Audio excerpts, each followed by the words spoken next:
الحمد لله رب العالمين، والصلاة والسلام على نبينا محمد وعلى آله وأصحابه أجمعين. أما بعد، فأعوذ بالله من الشيطان الرجيم. بسم الله الرحمن الرحيم. محمد رسول الله والذين معه أشداء على الكفار رحماء بينهم تراهم ركعا سجدا يبتغون فضلا من الله ورضوانا سيماهم في وجوههم من أثر السجود ذلك مثلهم في التوراة ومثلهم في الإنجيل كزرع أخرج شطأه فآزره فاستغلظ فاستوى على سوقه يعجب الزراع ليغيظ بهم الكفار. وعد الله الذين آمنوا وعملوا الصالحات منهم مغفرة وأجرا عظيما. সুপ্রিয় ভিউয়ার্স, আমরা আলোচনা করেছি সূরা ফাতহের 29 নম্বর আয়াত, যে আয়াতে আল্লাহ তাবারাক ওয়া তাআলা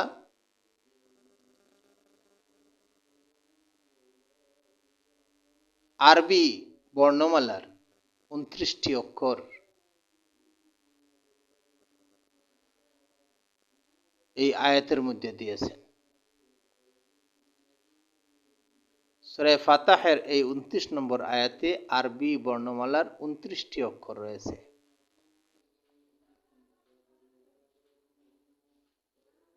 সুবহানাল্লাহ, কোরআন শরীফের ভাষা আরবি। মনে পড়ে সেই নবীজি বলেছেন, আহিব্বুল আরব আলাইহিস সালাসিন, তোমরা আরবি ভাষাকে 3টি কারণে ভালোবাসো। আহিব্বুল আরব আলাইহিস সালাসিন লিআন্নী আরাবিয়্যুন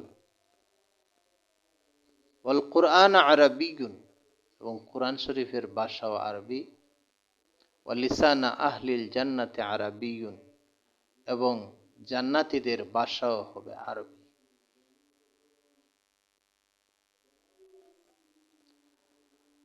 আল্লাহ তাআলা সূরা ফাতহের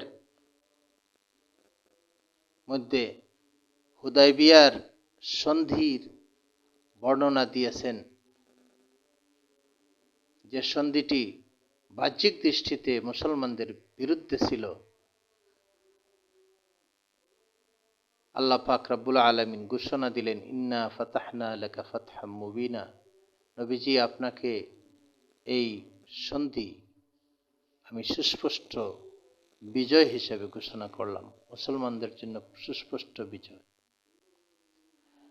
সূরা ফাতহের এই 29 নম্বর আয়াতে আল্লাহ পাক বলেন, মুহাম্মাদুর রাসূলুল্লাহ, মুহাম্মদ সাল্লাল্লাহু আলাইহি ওয়াসাল্লাম আল্লাহর রাসূল, এবং তার সাথে যে ঈমানদারগণ রয়েছেন অর্থাৎ সাহাবায়ে কেরাম, তারা হলেন আশিদ্দাউ আলাল কুফফার, কাফিরদের ব্যাপারে কঠোর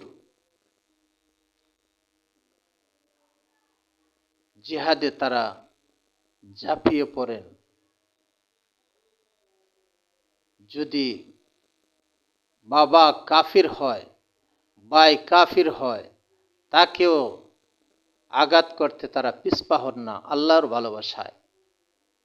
রুহামাউ বাইনাহুম, তাদের পরস্পরের মধ্যে তারা খুবই দয়ালু, দয়ার সাগর। মেহমানকে বাতি নিভিয়ে খাওয়ান, নিজেরা উপোস থাকেন। নিজের বাড়িতে নিজের ভাইকে আনসারগণ মুহাজিরদেরকে স্থান দিয়েছেন।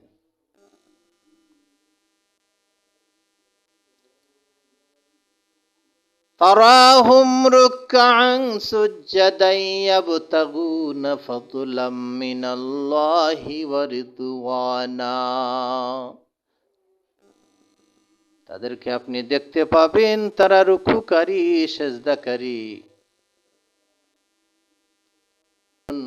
হুম বিল্লাইলি রুহবানুন ওয়া বিন্নাহারি ফুরসানুন, তারা রাত্রিতে আল্লাহর দরবারে বয়াতুর ভয়ে এবং ডরে সেজদায় কাটান এবং আল্লাহর কাছে প্রার্থনা করেন।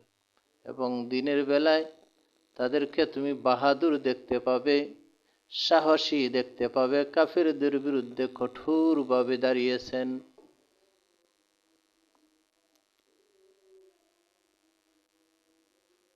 তারা আল্লাহর সন্তুষ্টি রেজামন্দি তালাশ করেন, আল্লাহর সন্তুষ্টি চান, আর কিছুই চান না। সীমাহুম ফি উজুহিহিম মিন আসারিস সুজুদ, তাদের চেহারায় আপনি দেখতে পাবেন, তাদের চেহারায় আপনি দেখতে পাবেন সিজদার চিহ্ন। তারা আল্লাহকে খুশি করতে সেজদায় পড়ে থাকেন। যে কোনো সমস্যায় পড়লে সাহাবায়ে কেরাম নামাজে দাঁড়াইতেন। আল্লাহর রাসূল সাল্লাল্লাহু আলাইহি সাল্লাম একটি বিষয়কে অভ্যাসে পরিণত করার জন্য বলেছেন, তা হচ্ছে অধিক মাত্রায় আল্লাহকে সিজদা করা। এই আয়াতের শেষে আল্লাহ পাক রব্বুল আলামিন বলতেছেন, ওয়া'আদাল্লাহুল্লাযীনা আমানু ওয়া আমিলুস সালিহাতি মিনহুম, যারা ঈমান এনেছে এবং সৎকর্ম করেছে তাদের মধ্য থেকে আল্লাহ পাক রব্বুল আলামিন তাদেরকে মাফ করে দিবেন। ওয়া আজরান আযীমা, এবং তাদের জন্য রেখেছেন মহা পুরস্কারের ওয়াদা। আল্লাহ পাক ওয়াদা করেছেন যে মুমিনদেরকে এবং সৎকর্মকারীদেরকে আল্লাহ পাক ক্ষমা করে দিবেন এবং বিরাট পুরস্কার দান করবেন। সুপ্রিয় ভিউয়ার্স, যারা বিদআতের সাথে জড়িত তাদের দোয়া কবুল হয় না। আল্লাহ পাক আমাদেরকে মা সাবাতা বিস-সুন্নাহ, বিশ্বনবীর সুন্নত মতে কোরআন সুন্নাহ অনুযায়ী আমাদেরকে নেক আমল করার তৌফিক দান করুন। আমিন।